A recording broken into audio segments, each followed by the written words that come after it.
Hello everyone and welcome to Västra Hamnen Market Focus.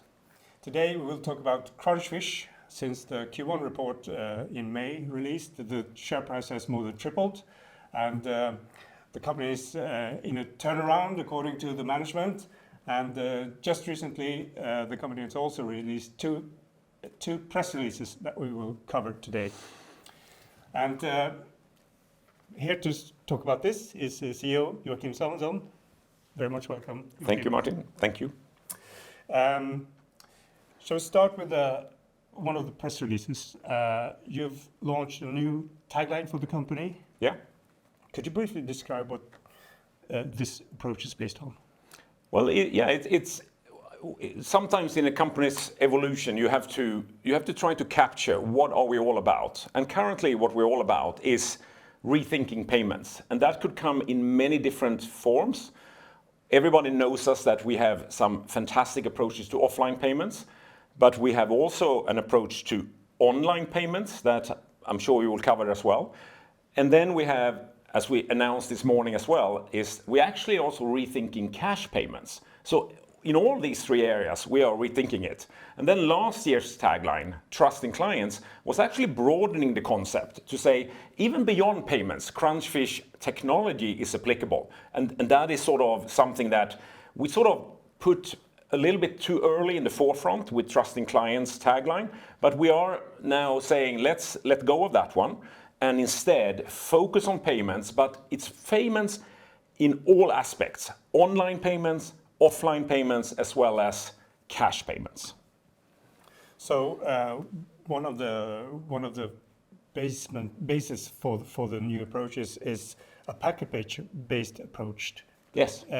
Could you just tell us a little bit more about that? Yes, certainly.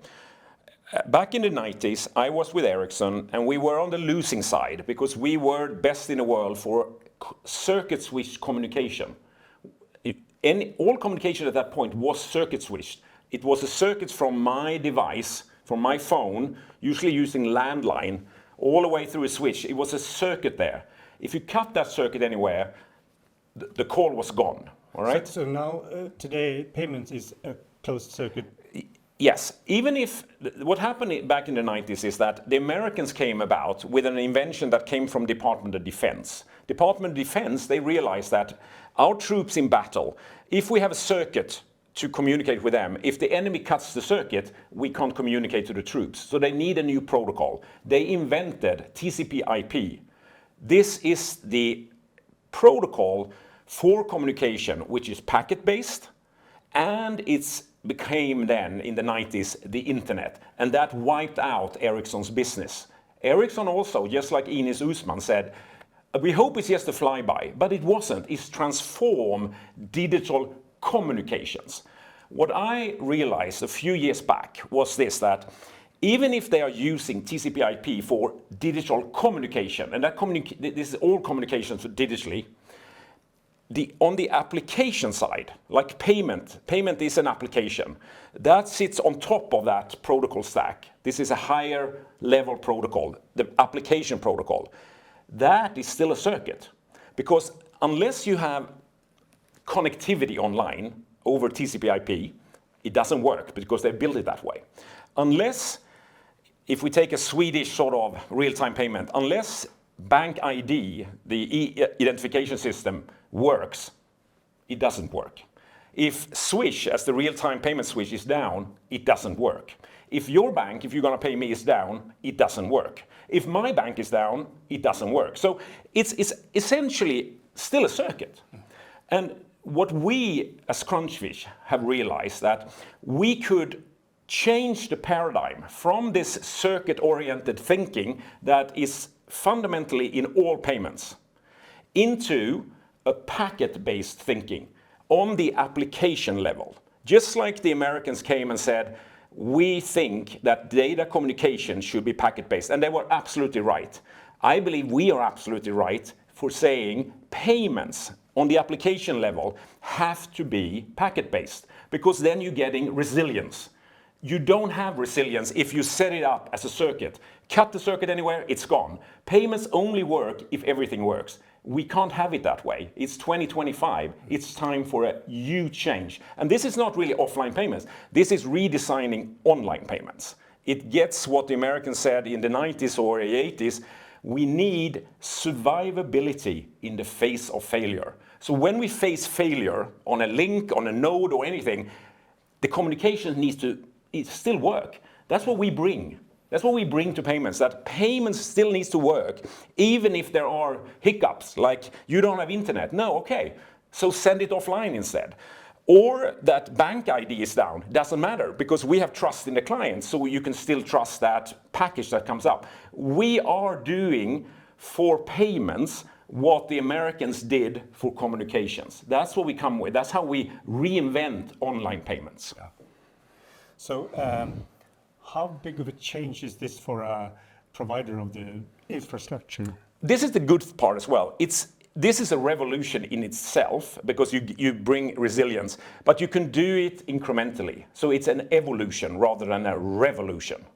We have our TAP protocol that we have patented, and we have positive sort of reviews that it will be granted patents when we got that from on the international level. What we do on any protocol, we append, meaning that we put a digital signature at the end of the message. So the message is the same as it was, but there is a digital signature at the end. If you haven't upgraded to understand what we bring, it still works because you will just view that as garbage. You have no use for it. But if you are onboarded into the new paradigm that we bring, all of a sudden you are resilient. And you can understand that signature that comes at the end because you have changed, so you read the signature as well. But if you're not onboarded yet, fine, everything works as it is. It's just that you are lacking all the benefits from the packet-based approach. So this is going to be an evolution into the world of digital payments, but at its core, it's a revolution, but we can do it incrementally, which is fantastic. So we're not throwing in a hand grenade. You have to rebuild everything. You don't have to rebuild anything. You can just add what we are coming with, and all of a sudden you have resilience, which everybody's talking about. So are there any other players No. thinking about this packet-based solution? So I'm an old guy. You know, I was with Ericsson. I was on the losing side when this transformative sort of thing happened, this disruption happened. I remember, but now, 35 years later, I'm on the winning side. So who are you approaching for this solution? Well, any of in payments, this approach applies to any of our conversations, any of them. This could be for payment service providers that can, with our approach, because essentially it's based on three things. You have to have an isolated runtime on device so you can trust the client, because in that trusted environment, you can have a private key and you can sign out that message. That message, what you sign out, is what you append to any protocol for communication. So any service provider could have it, but also any network provider could benefit from it as well, from having this approach. So this goes at the core of everything we do. So all our conversations, in a way, is sort of tainted by this sort of patented or patent pending ideas. So this is what we do, but on a core level.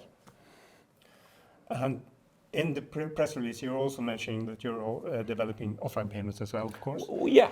So and you mentioned this reserve pay and settle with digital IUUs.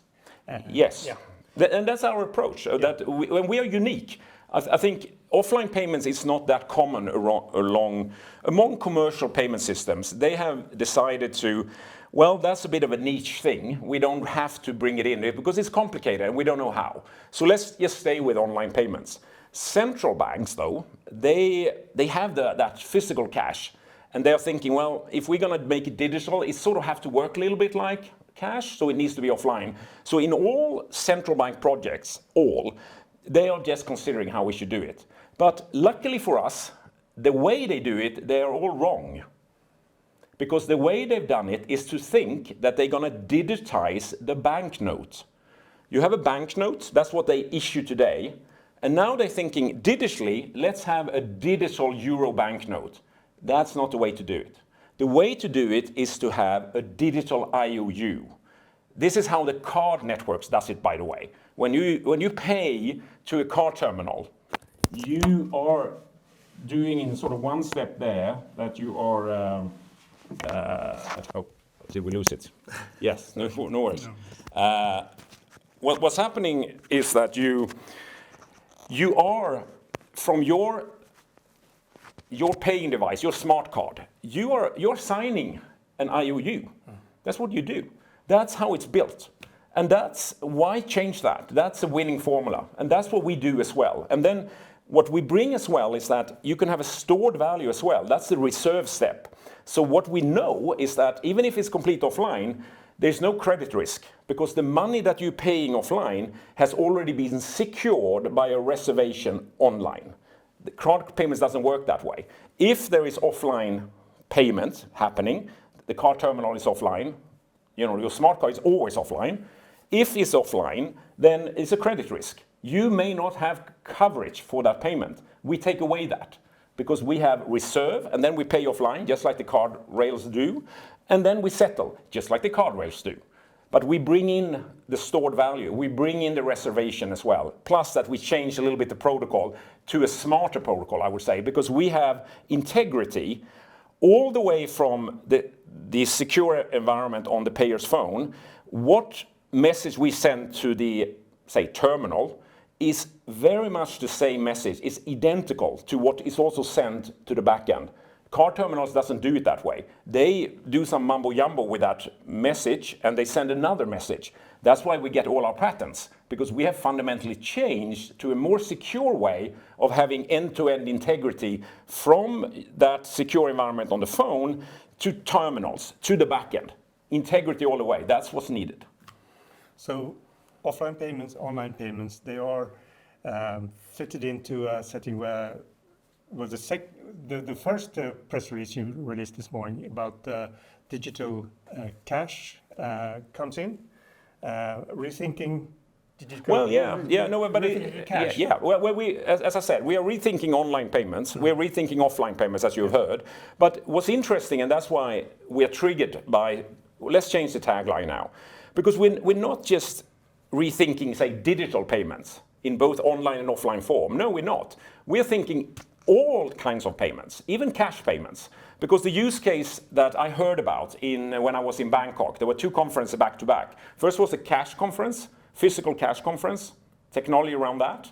And then it was the digital currency conference. I was only on the second one, but it was an overlapping day. So I spoke to people that were at the cash conference the first day. And I heard about a big project in Australia where they are looking at all the banks are in this project, the major banks, and also the major retailers. Because the huge problem they have is that people come in with cash and the retailers has to stock up with quite a lot of change because they don't know how much they will have to give out. And the guy I talked to said that drives a lot of cost into the cash system because every day is a logistical distribution of cash for change to all merchants. Can we get rid of that? And I said, yes, you can. You can use our solution. And the only thing I do with our solution is that who's going to pay now? Well, actually it's the merchant. The merchant's going to pay you as the customer change. So that means that the merchant needs an offline wallet. They should have that. But on your side, Martin, if you are a customer in the shop, you just have to be able to receive it. So you need an offline terminal. Then what happens in that situation is that when either the merchant goes online, and maybe he's online all the time, it means that that transaction will settle immediately. You have it on your bank account before you even looked at your phone. It's already there in your bank account. But if you both are offline, it doesn't matter. With our package-based approach, it could stay there for a while until any of you, it could be you, Martin, goes online, you have a claim on the merchant, you have an IOU, then you get your money. Or the merchant goes online before you, and then it gets to you. That's our system. It's just that it's the merchant's paying. But what's very interesting, I think, for us is that the turnaround situation I talked about, we have a new way to go to market. What I want the payment network to do is the ability to receive payment for everybody. So when they put that in place, not for this change thing I talked about now, but just for offline payment, if we can enable everybody to receive, then we are in a really good spot for having banks and payment services to add wallets so people can actually start paying to anyone. Now I have a second reason, which is maybe the silver bullet application for CBDC. Because you can think of, if you're a central bank, you are enabling everybody to receive not change in physical cash, which the central bank has given out, but you can give it back digitally, but in CBDC money, which is their backed money as well. So it's kind of natural. I believe that this is something that the central bankers should think very carefully about, because all of a sudden they have a killer use case. Every citizen doesn't have to get coins and small notes back. They can just get it digitally. It's a really cool CBDC use case. I've already talked to, the people. I talked to Germans at the event. I talked to Indians. I talked to a few others as well. And I agreed with Currency Research. I would love to come to your cash conference next time. So I'll go to Bali in September. This is the Asia Cash Circle. I'll be there pitching this. And I'll be in Miami early November on the Americas Cash Circle. So now we are into digitization of cash payments as well, at least the change part. So we are rethinking that as well. Have you tested it in some environment? Well, but it's basically an offline payment. If you think of it, the only thing that happens, which is completely analog, is that someone walks in with a banknote. I give you 1,000. Give me back in change. And this poor little merchant, oh, you're going to take all my change if I'm going to pay back that. I don't have that much. Because what happens then? Next customer comes in with a 500.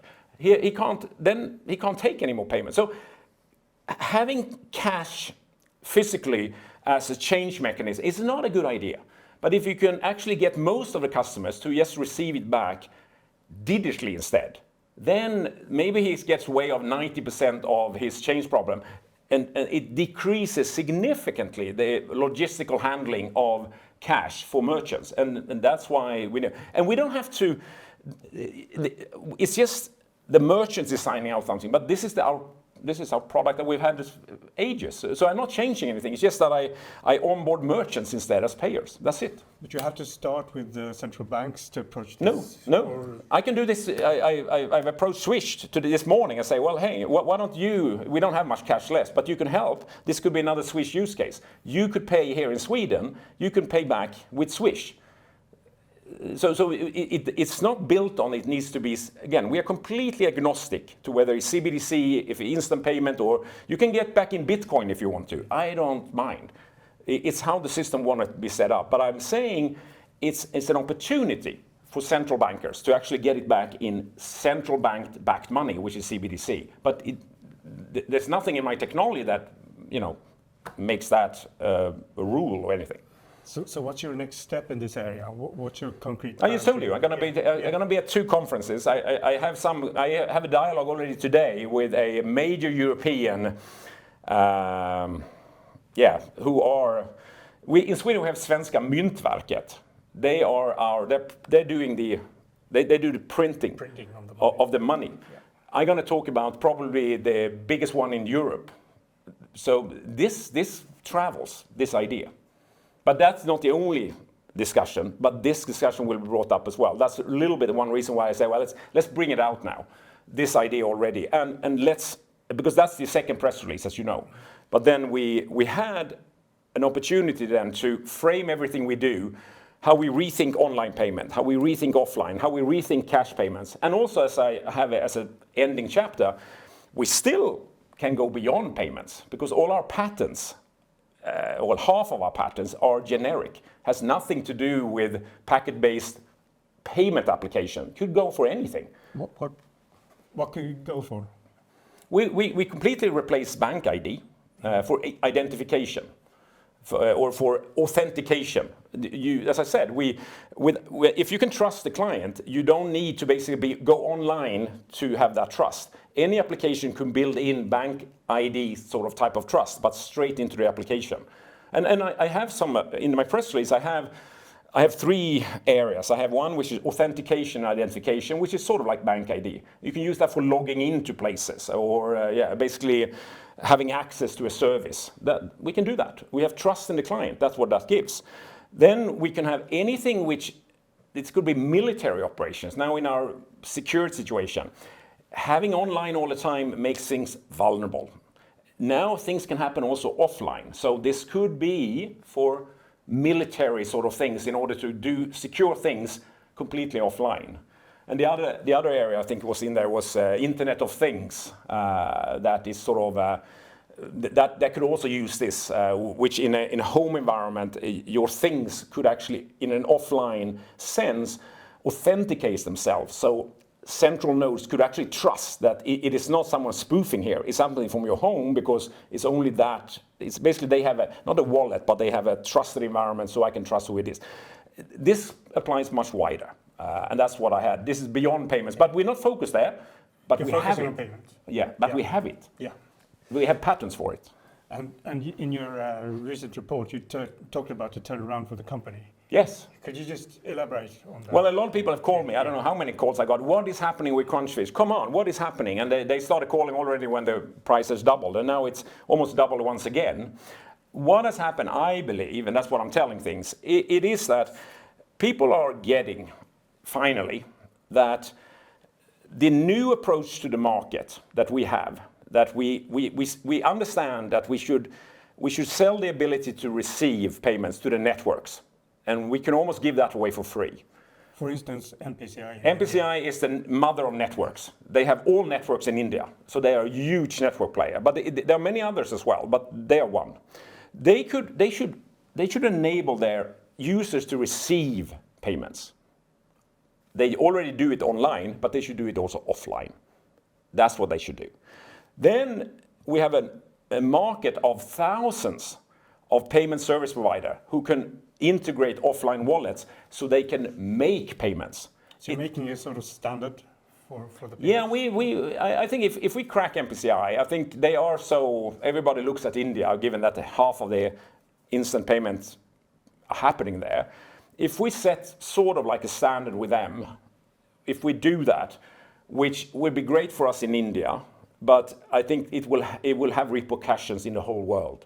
So then this is the, I think that's the case I want to bring. But I have, as I've said in some other earlier, I have others, payment networks of similar sort of nature, global networks who are talking to me right now and are really keen because they've understood. I don't just bring offline payments. I give survivability in the face of failure for their online rail. So they start getting it.